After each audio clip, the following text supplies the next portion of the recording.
Hi everyone. We are going to start in a couple of minutes, just giving everyone a couple of minutes to connect to the webinar. Thank you.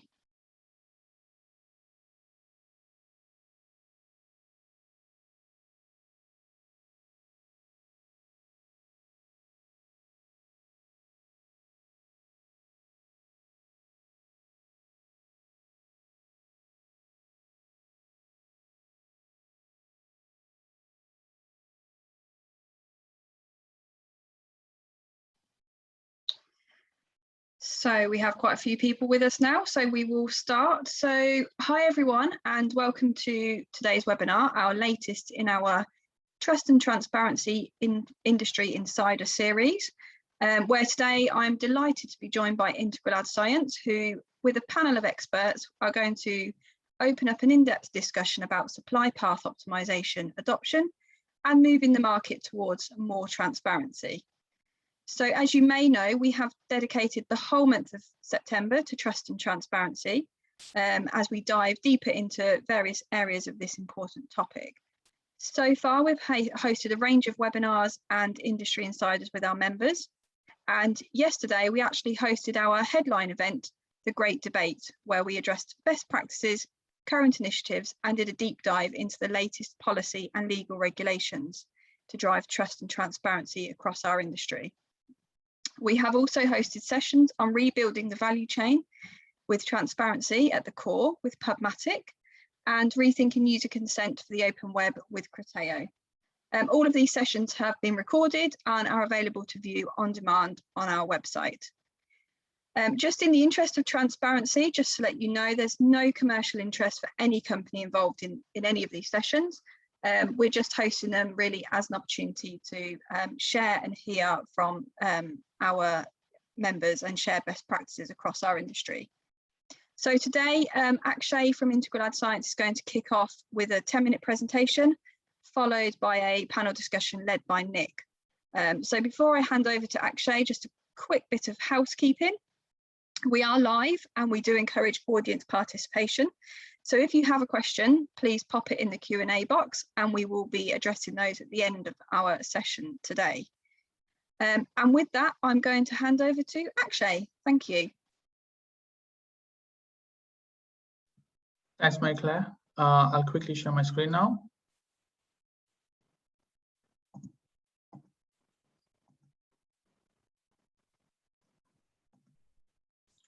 Please let me know once you are able to see my screen. Yes, we can see your screen. Yeah, awesome. Perfect. Awesome. So thanks again for this wonderful opportunity. It's quite exciting to again be on a panel. I remember last year I was also on one of the panels in November 2020, and today I'm really excited to open up today the discussion on how to tackle the transparency in the programmatic supply path, right? For those of you who don't know me, I'm Akshay. I'm the product manager for Programmatic here at IAS. And in my role, I work with clients, different kind of clients, brands, agencies, direct customers, and we try to understand what the challenge is, whether it's right now, it's in the near future, and then relay that information back to our R&D team, to our product and engineering teams, in order for us to create products that are able to address these challenges and solve these challenges. I'm also joined by Nick Welch, my colleague, who will join, of course, the second half of the session in order to moderate the panel discussion between the buy and the sell side. So moving on, we have the agenda for the day. So we're going to start with the state of play. Then we will move to let's say a couple of some sort of guidance from my side on how to bring transparency towards the programmatic ecosystem and increase the campaign efficiencies. And of course, we're going to end it with the panel discussion and some Q&A. So moving to this slide, the programmatic challenges of 2021. Of course, there are quite a few challenges, but the top three that come to mind are targeting without cookies, so the entire cookieless audience. Then we look at supply path transparency, topic of the day, of course. And then also I would like to touch upon media quality. So starting with targeting the right audience in a way which is not dependent on cookies, right? So IAS's 2021 industry pulse report found out that this was the #1 concern for programmatic advertisers. And it's not a surprise, right? We are moving towards a cookieless environment, and there has to be some sort of, let's say, fallback onto different methodologies or different kind of techniques in order to target the right audience and to also understand the mindset. So we know that contextual is one of the way, and there are several other ways as well. Like I mentioned back in 2020, content was king. Context is the new king, because we really need to understand everything in context. When we look at supply path transparency, this is the hot topic, and we also have a study from ISBA, the PwC, which highlighted that there was a 15% delta, which more or less disappears in the entire supply chain, and of course that's not so great. We also understood the importance for supply path transparency, because this is the #1 concern that has been highlighted from our IAB's annual survey in the attitudes towards programmatic. So this is the talk of the day, and we really need to focus on how we can bring this transparency into the supply chain, right? We want to understand how you can have access to fraud-free, brand-safe, viewable environments through programmatic reporting in order for you to make proper informed decisions, right, and get what you pay for. And towards the last, we have media quality. Quality media is really, really important, because we are no longer holding just one KPI like viewability or time in view or let's say brand safety, but we are trying to combine each and every aspect of the different KPIs. So viewability, time in view, brand safety, suitability, and this all needs to come together in order to understand that we are serving in an environment which is favorable for us as a brand or the agency, and it's also taking away money from bad actors who really want to make this ecosystem, to kind of govern the ecosystem. So we're trying to bring to light or shed light on the challenges, but also offering a solution towards it. So like I already mentioned, the challenge of transparency, 15% delta. This is an unknown delta, which just disappears in the supply path. And of course, that's not so great. We also understand that 49% of the programmatic budget goes towards the supply costs. So this is talking about costs from, let's say, technology providers. It could be costs from DSPs, publishers, SSPs, so on and so forth. So here is where I see it becomes difficult for a trader, or there's a lot of pressure on the trader or the marketer in order to deliver, let's say, an ROI positive outcome, because he or she really needs to focus on every dollar that is spent.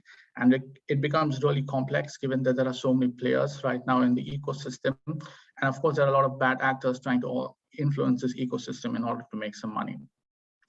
And we have seen fraud increase from 2016 till 2021 in the recent reports. And we are trying to be at the forefront in order to avoid bad actors influencing our ecosystem, trying to make it safe for both the publishers and the advertisers. So 1/3 of the respondents are seeking to maximize their path efficiency. And there's another 32% who are actually planning to focus on the transparency across the entire supply chain. This speaks as one voice, coming not just from the brands, but also from the agencies, because everyone really wants to understand how we are buying media, how we are buying the inventory, who's involved in it, who are the players, how much are they charging for each and every touch point within the supply path.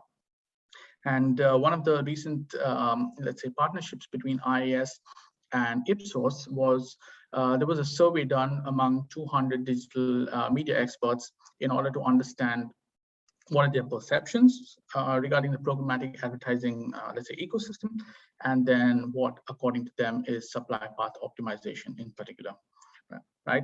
So we want to make sure that the industry is also moving in the right direction, and we are there to help it. On this slide, we are, let's say, in a very, very positive light, looking at almost 60% of the brands and agencies partnering up together in order to really have this joint effort to understand the supply path transparency, and they really are moving or looking forward to hiring consultants in order to audit the supply path, right? This is of course followed by technology solutions that monitor and verify supply paths as well. So we are all talking the same language, and it's high time that we do something about it. So yeah, what exactly is transparency? Because every time we speak about transparency, it means different things for maybe the publisher. It could be different for the advertiser. It could be different for any other player in between. So media transparency is the ability to see what media has been bought on behalf of on your behalf, basically, where that media was placed, and how much did you actually buy it for. So what is the true cost of that media? And in order for the media to be completely transparent, the advertiser should, or in my case, I would say it must have full insight into the entire supply chain. This is the only way the advertiser will understand how much they're getting for what they're paying for. And it ties into the overall return on investment for the advertiser. And it also helps publishers who are trying really hard to keep up with the technology, and they should really get paid for it. So now we are going to quickly check a short video that we have from IAS that talks about supply path optimization.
All right.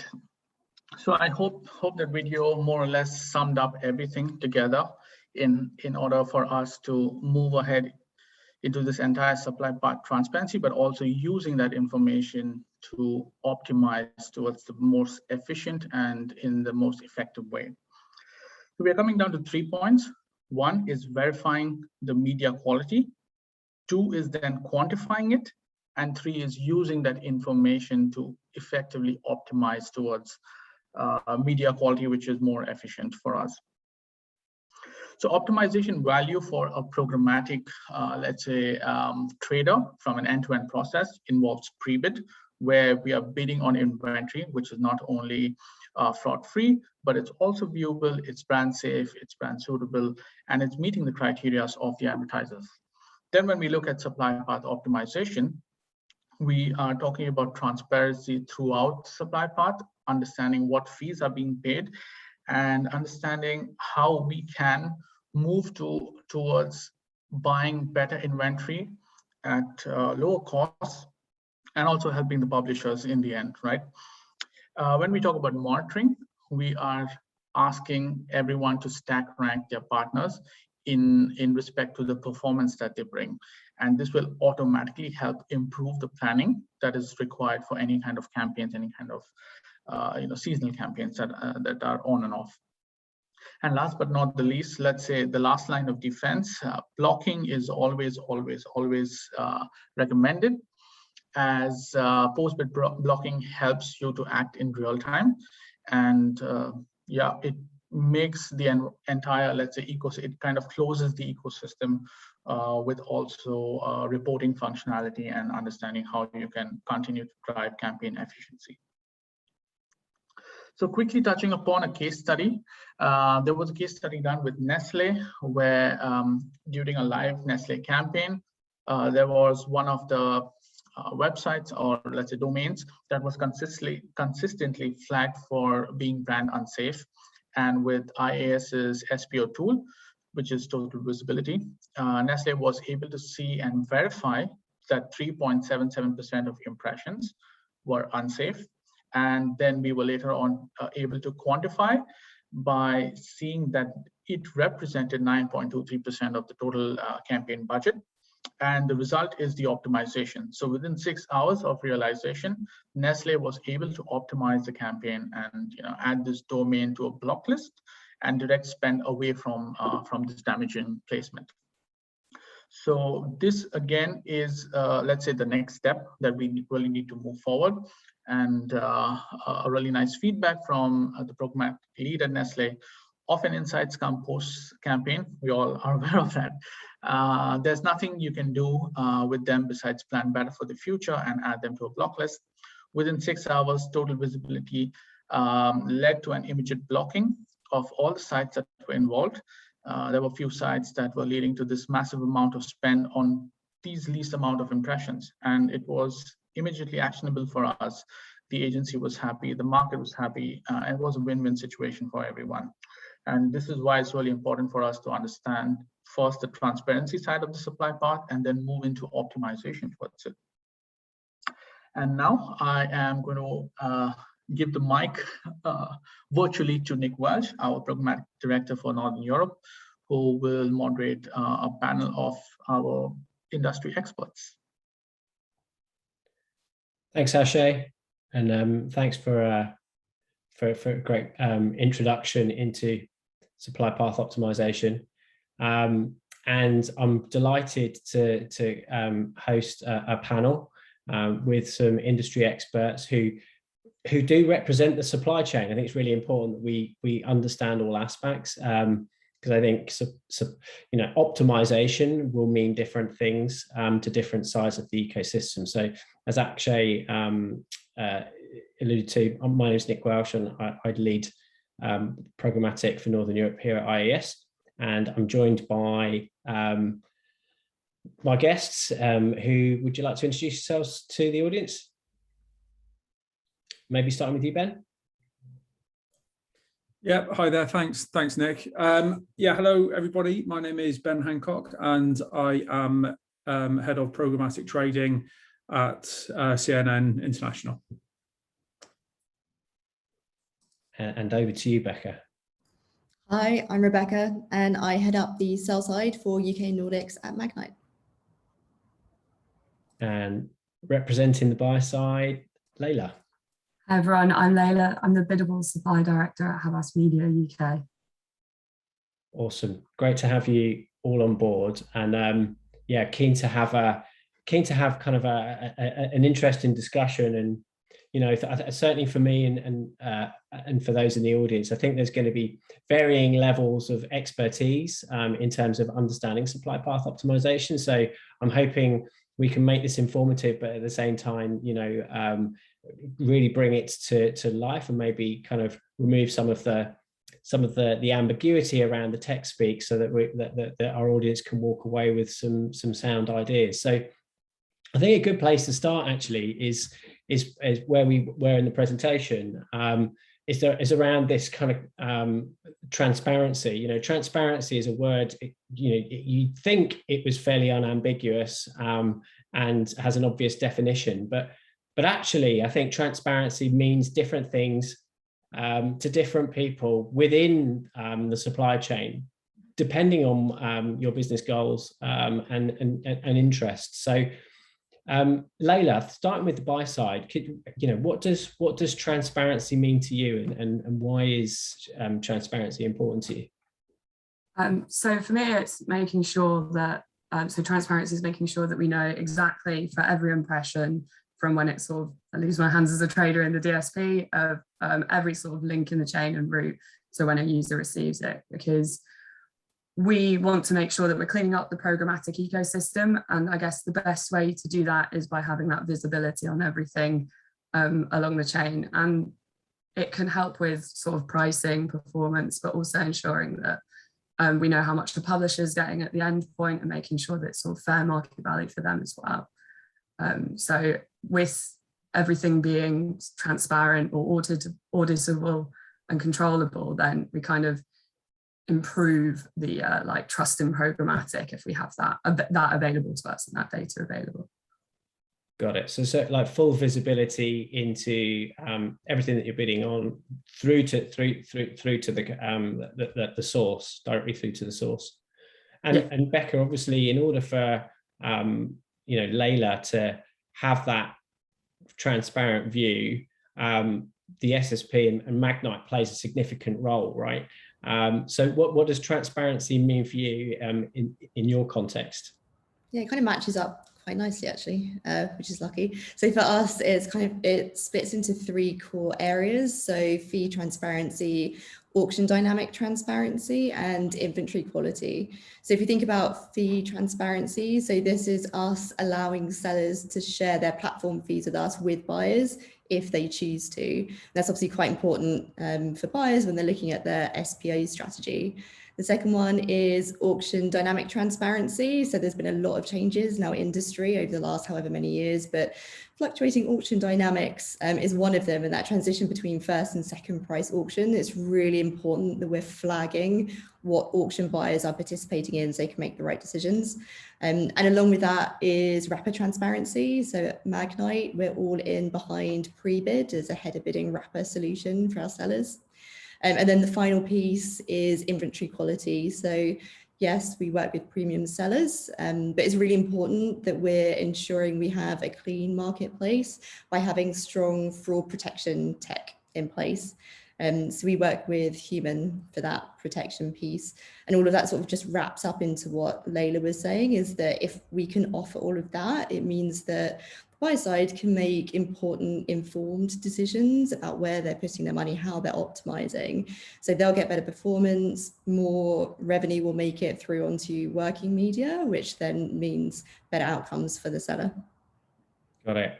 Thank you, Becca. So there's clearly a number of different areas, that you want transparency against, whether that be the fees, as you say, the auction dynamics, being able to understand the variance between those and the impact that will have perhaps on your bidding strategies, but also the inventory quality and partnering with the right partners to ensure that you're optimizing to working media, I imagine, rather than avoiding kind of those wasted impressions.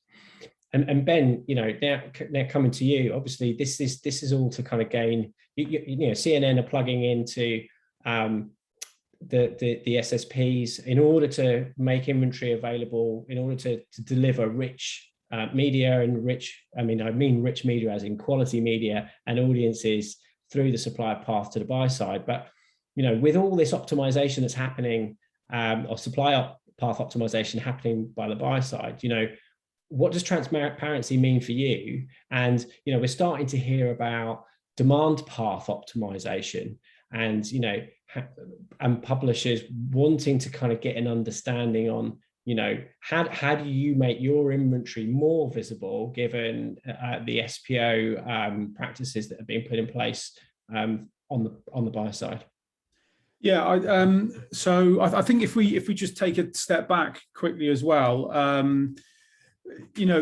I think partly the challenges that we see around trust and transparency there, because this is still a relatively new industry. Programmatic's been around for kind of little more than 10 years, which is actually still a fairly new technology. It's the technology has grown very quickly. The both sides of the market on the demand and supply side have grown very, very quickly, and I think that's really increased the kind of the layers of complexity. And I think that's why we're seeing some of the challenges we are now around transparency. But I think for us, kind of the most crucial thing is it's about understanding and being able to optimize our supply chain. So out of every dollar that the buy side tries to spend on our media, the question we should be asking ourselves is how much of that has got to us, and at what points in the supply chain is part of that revenue reducing, and what is the purpose of that, and really crucially, is actually adding value. So, yeah, fine, we're more than happy to pay fees, but we need to be confident there that they're specifically adding value. And what we effectively do is on the supply side, is create a model so we can see what's happening. And while all models are inaccurate, it kind of feels that this one is very inaccurate because of the data that we can pull out of it. And I think for us and for all parts of this industry, it's about working to make that much more accurate so we can optimize, and ultimately from our end we can justify more investment into people, into our resources, into how we work with the buy side. And I think specifically on your question about DPO, demand path optimization, we're incredibly trusted news brand, and we want those values to be consistent with how we engage with the buy side. So, we enable as much transparency as possible in the auction, and I think it's actually really incumbent on publishers to do this, and we really should be leading the way with that. There are levers that we can pull, that we could mask our inventory, but we certainly don't do that. So we can allow buyers to know that they're buying those trusted brands like CNN. And I think that's kind of the starting point, because without that, it's going to be very difficult for them to know what that endpoint is. So it feels like programmatic has essentially opened up a huge amount of opportunity on both sides, right? But that opportunity is kind of let in a huge volume of different players, all adding different value adds to the supply path, which obviously those values or those value adds come with a cost. So from the publisher perspective, it's like, look, we understand that the buy side might want to layer on additional partners in order to audit maybe the quality of the inventory, or to make the inventory available to the buy side, but all of that has an impact on the publisher revenue. So it feels to me like that both sides, that the supply chain wants the same thing, that is full transparency in what is being made available to the buy side, but the publisher wants to be able to do it in a way that it shows complete value, and that it's getting getting fair compensation from the buy side for providing that value. And then from the SSP perspective, it's about representing the publisher across all the different auction dynamics, making sure that the inventory is indeed available to as many of demand sources as possible. And then Layla, on the demand side, it's about you kind of then seeing all of that information and going, right, well, what's the best route for me? What's the most efficient path for me to get the performance that I need to deliver against my advertisers' needs? So there's a lot going on. It feels like we all want the same thing, but there's going to be a slightly different priority for each of us depending on where we sit. So from that perspective, it'd be good to understand where each of you, within your own companies, where you are in your SPO journey, given what we've just been talking about. And Becca, can I start with you this time? Yeah, it's quite interesting actually, because I think you touched on it a little bit. As an SSP, we're in this quite interesting situation where we work really closely, obviously, with our sellers, but we also have to have products that work for buyers, so DSPs and agencies. And so for us, we're kind of there's two different ways to think about this and two different parts. So the first is the tech piece and the second is that agency partnership piece. So from a tech standpoint, I find this really interesting. It's slightly more techy, but one of the first things we did was make sure that we're a cost-efficient partner for our DSPs. So SPO impacts all of us differently and it touches different people in the supply chain differently. And if you're a DSP looking to SPO, you're going to be looking at the SSPs you work with, and you're going to be looking at the ones that cost you lots of money to process the fire hydrant of requests that they're seeing as a result of header bidding. So we brought a technology and then integrated that into the platform to allow DSPs to traffic shape to the most relevant inventory for them. And what that does is keeps their infrastructure costs down. So kind of helping them in that standpoint. And then the second piece onto that, once we've got that lovely cost-efficient buying path going with the DSPs, is looking at, okay, so what do the agencies want? They want transparent auction mechanics, fee transparency that we've touched on before, but importantly, it's that offering preferred programs for buyers. So a specific marketplace for them, using a feature that we have called Direct Connect.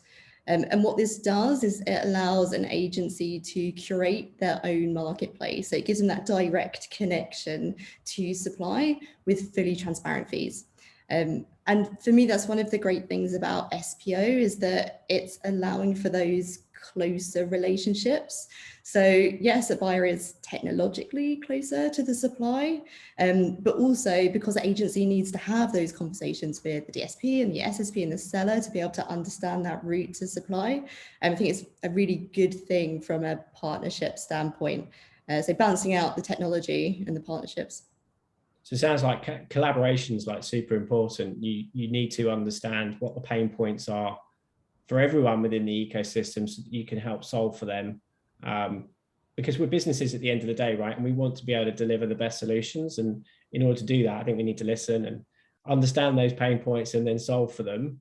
And it's interesting that you talked about technology helping you to kind of at least inform you, and then you can go and then make those decisions by working with the agencies. And you described like the preferred program for buyers and curating inventory.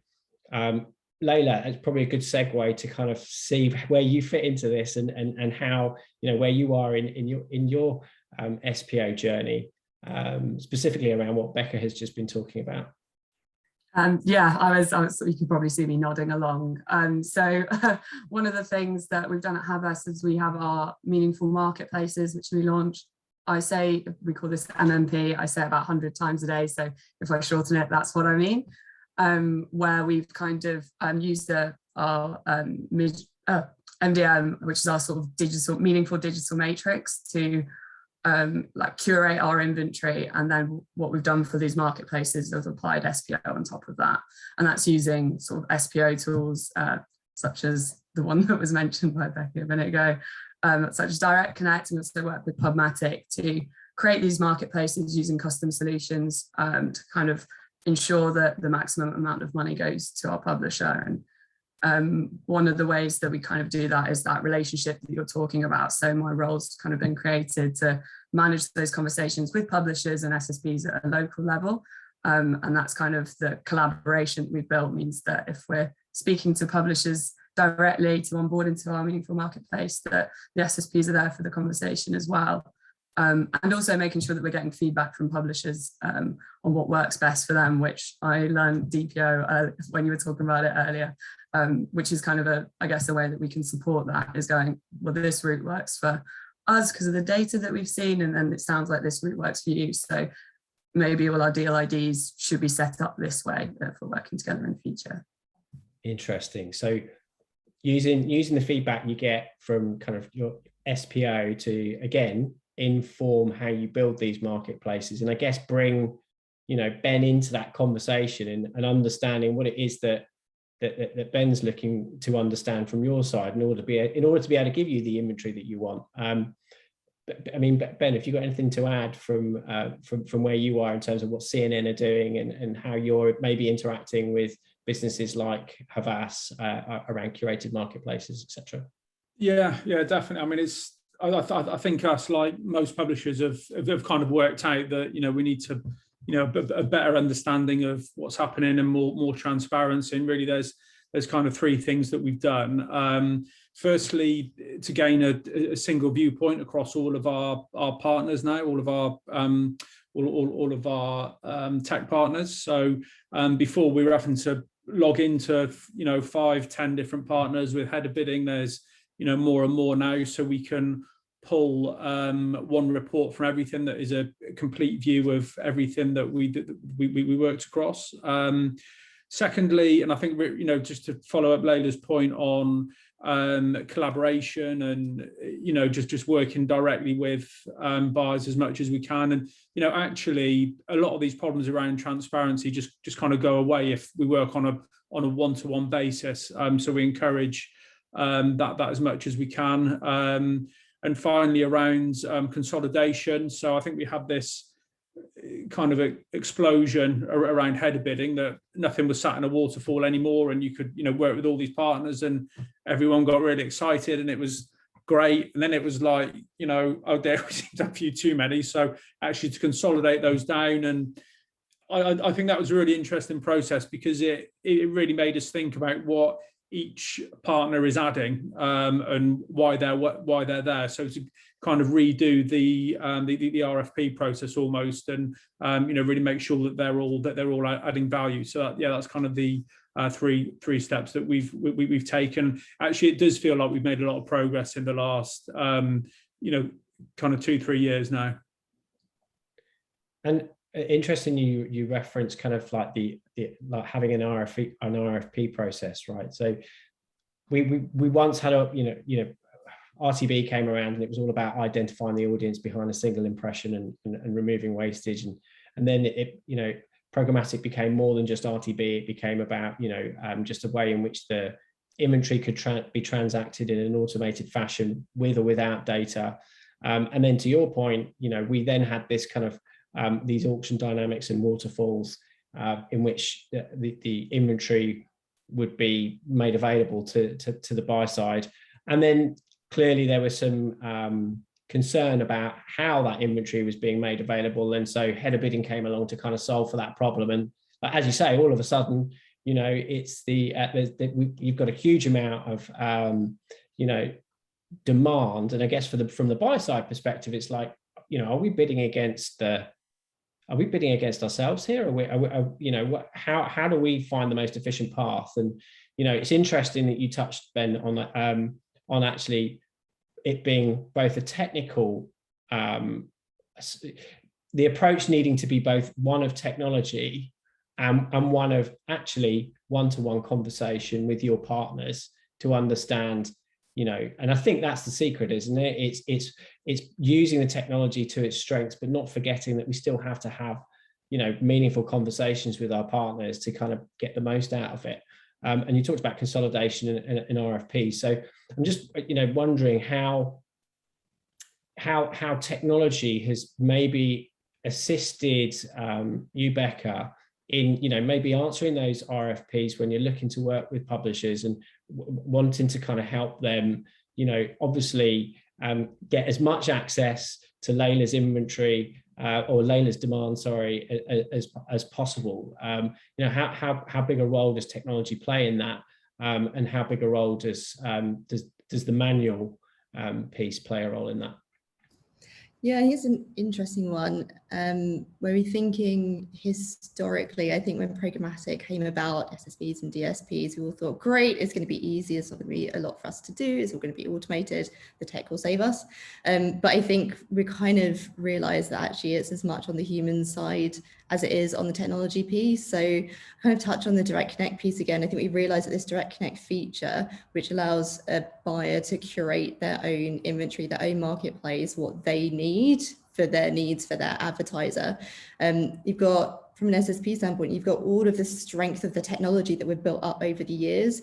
But the really important part is that we want those direct relationships to be happening between the buyer and the seller. So the tech is really just there as a facilitator to make this easier. But the actual curation piece, those conversations, negotiations, and the actual curation, that piece is I was going to say manual, but that's relationship led and, you know, a manual side of it. So I think the manual side is really that partnership piece that's coming in here, but supported by the strength of technology that exists in the supply chain. And Layla, how, I mean, obviously, at the end of the day, the path of least resistance is Ben picking up the phone and speaking to you and saying, you know, how do we work with your clients? How do we get more inventory? And of course, like Programmatic has come along and kind of made that conversation more interesting, but harder to have, right? And so the conversation is happening through the technology, as opposed to the old-fashioned days of picking up the phone and sending over an IO. So, you know, obviously the relationship, as Becca's just pointed out, is super important, but in order to build on that relationship and get the most from the relationship, you still need technology to inform those discussions. So, you know, how much emphasis are you putting on technology versus the relationship? So I think the relationship is important when you're booking PMP deals, you're requesting a deal ID. So that conversation sort of happens for most agencies directly with publishers and SSPs. But I have noticed like a huge increase in the amount of tools. Obviously, we saw earlier the total visibility product, and DSPs are starting to create tools where you have a bit more transparency on that. There's so many out there, but one of the like key ones for us was, and you know, it's part of the IAB gold standard, is using the ads.text filtering that's available in the DSP. And what's great about that is it's not just like, which is what I talk about all the time with, so it's great being able to report on something, but you need to be able to control it as well. So DSPs have introduced their ads.text filtering as usually as drop downs, and they're really sort of easy to use. So it kind of, obviously that means that you can see whether you control whether you're buying through a direct or a reseller on that side, and working with partners that use seller.json. Everyone else on here might know much more about that than I do, but it's like there's lots of industry initiatives that are trying to clean that up, and you know, making sure that like the effectiveness of knowing where you're buying is where you set it up is actually where you deliver, and in terms of those kind of tools. But as I understand, the sort of using data only to do data matching from a tech point is very difficult at the moment. I think that was kind of one of the things raised in the ISBA study. So there's lots of tools out there. I think some people might need to be sort of data scientists and things like that in order to use them. And I think making it kind of more accessible to people who are on the buy side, that to kind of understand that and be able to use those as well.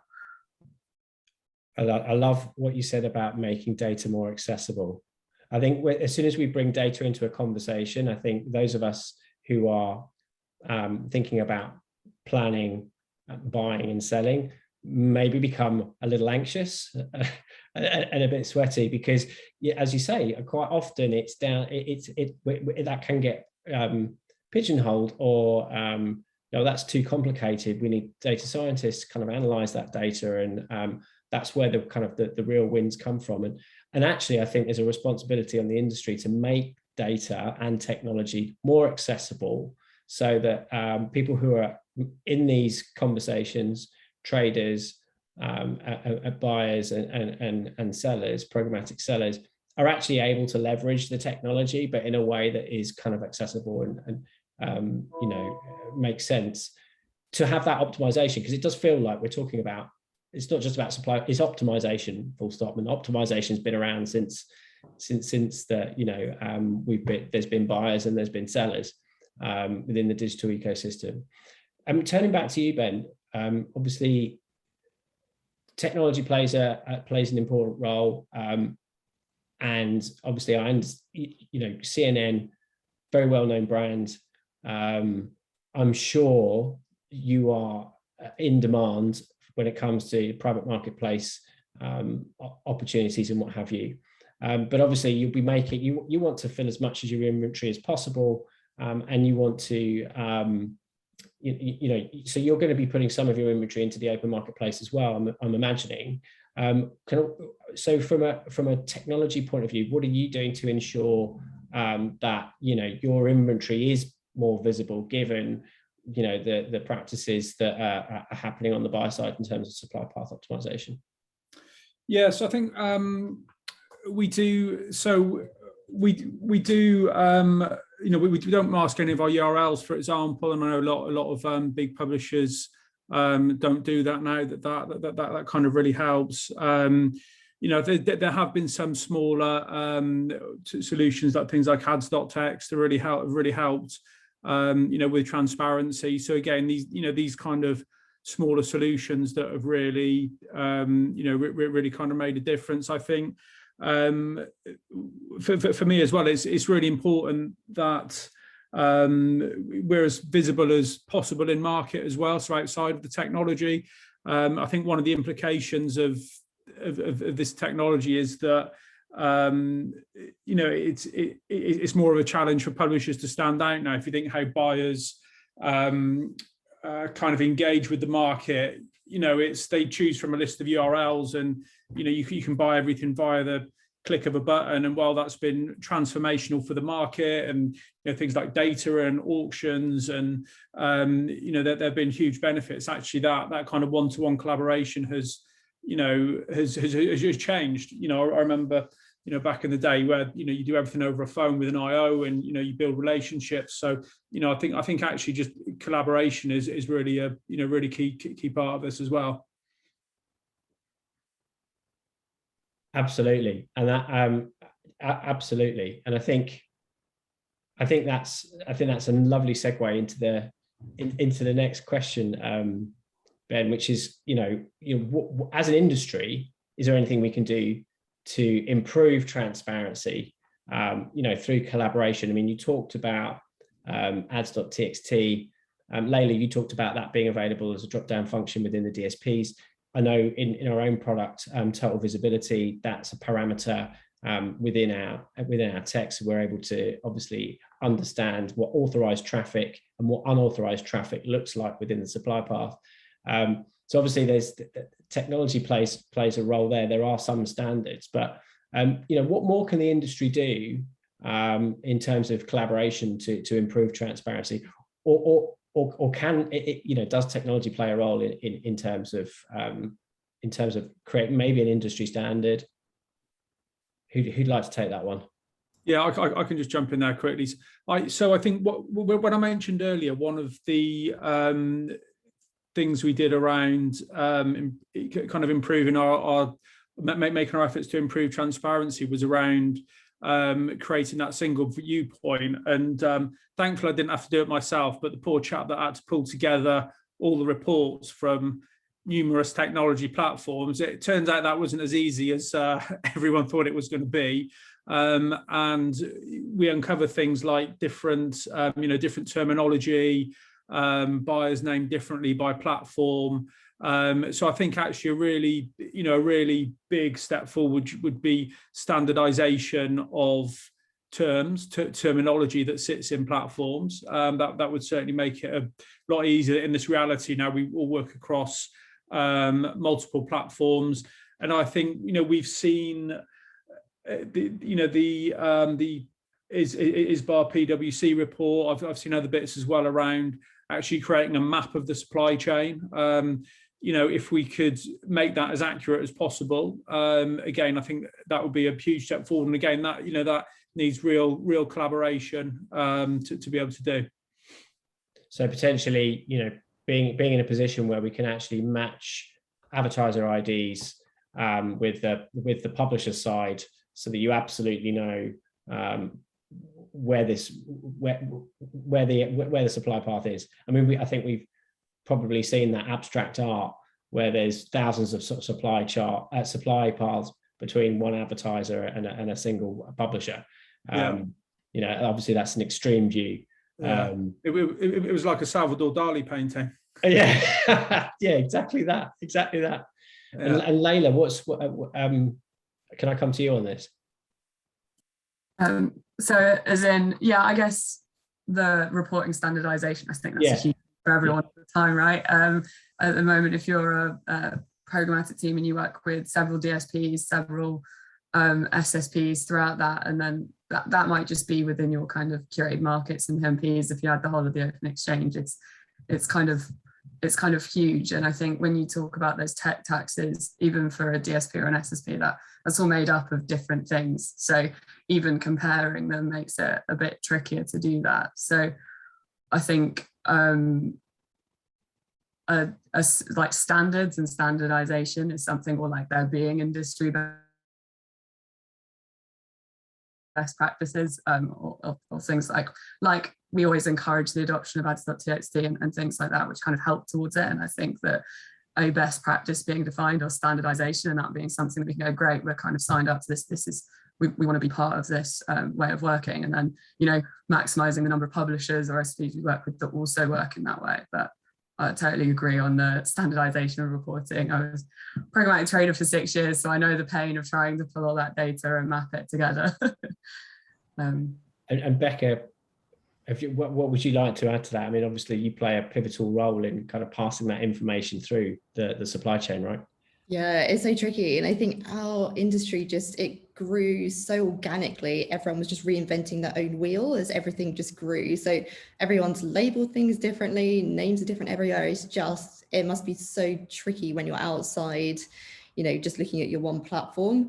And I have a question for kind of, rather than a solution, but a question for us as a group, but kind of all of us on this call as a group. So when I was thinking about standardization and how we fix it, I was thinking what part pre-bid could play in this.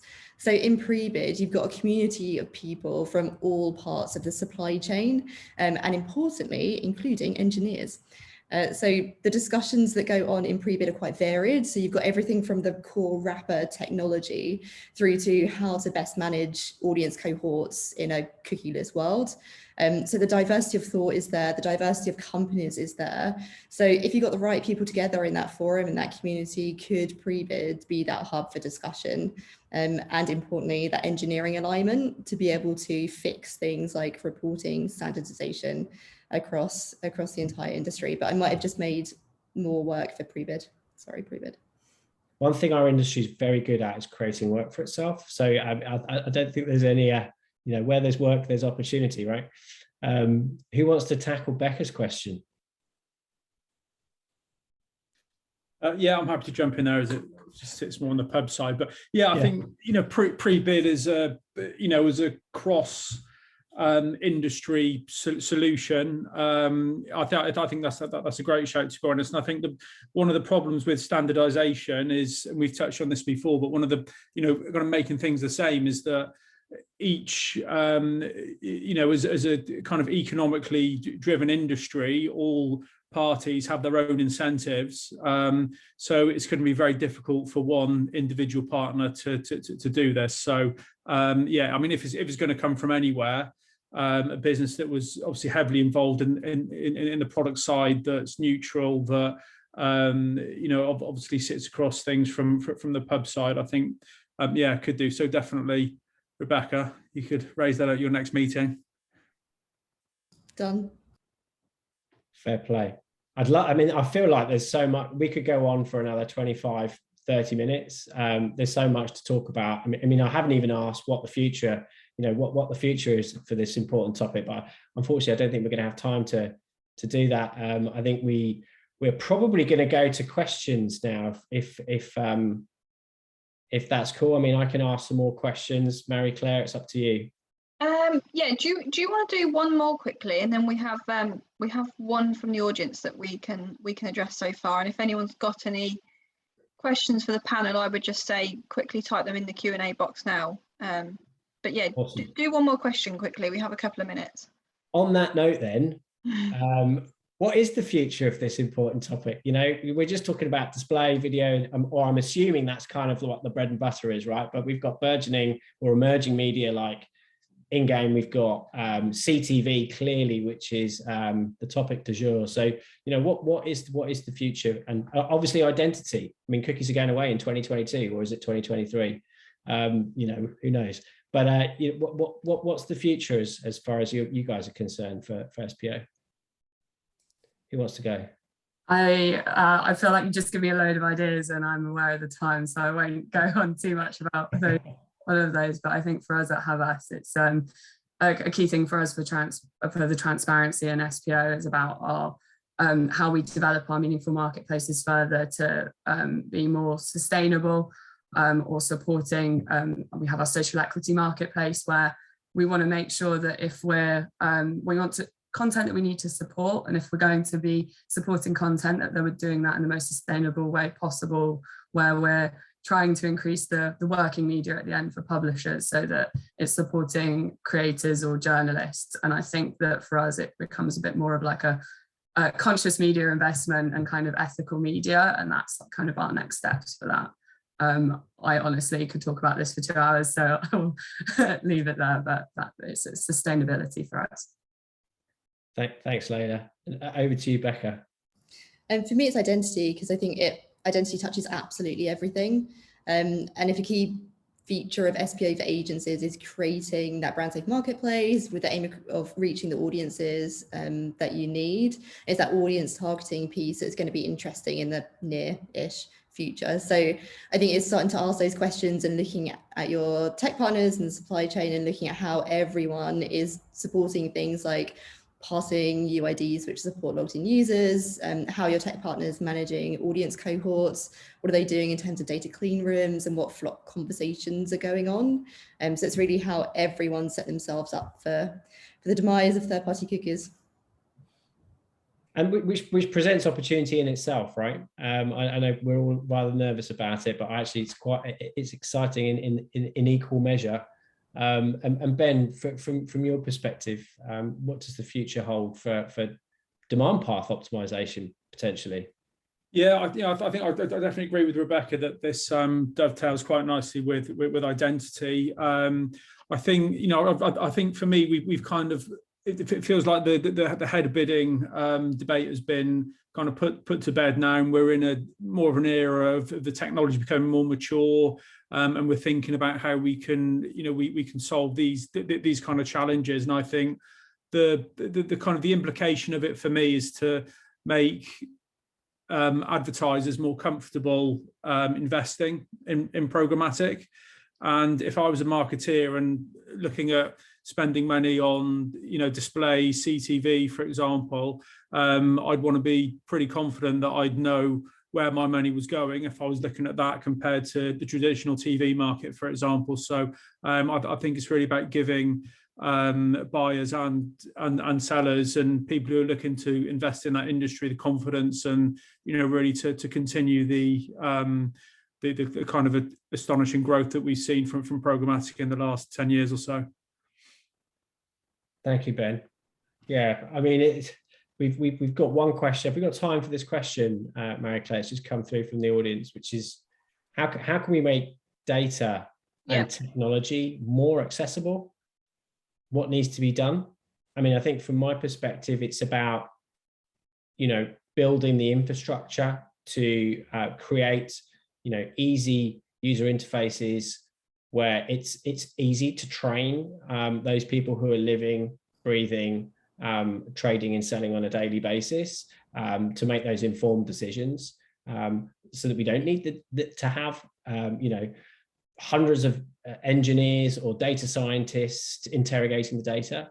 For me, it is about kind of creating user interfaces that simplify optimization for both buyers and sellers. I mean, that's a personal view, and I'm biased, obviously, because that's exactly what we've done with Total Visibility. And I don't want to turn this into a sales pitch, but you know, if I could go to you, Layla, what can we do to make technology more accessible? What needs to be done?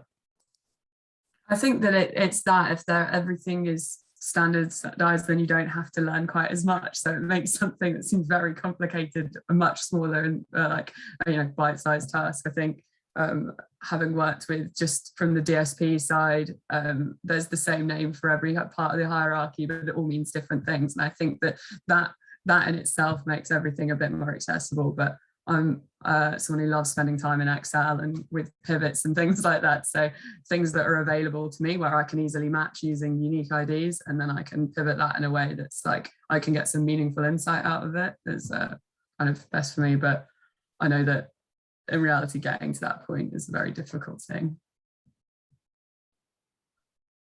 Yeah, I agree. And I think maybe there's a human element here too. So there's kind of a work element, but if you've learned one programmatic system and you want to, further your career and try and work somewhere else, you've got to relearn everything from the ground up because everything is labeled differently, et cetera, et cetera. I think that standardization piece could feed into a lot of different areas for us.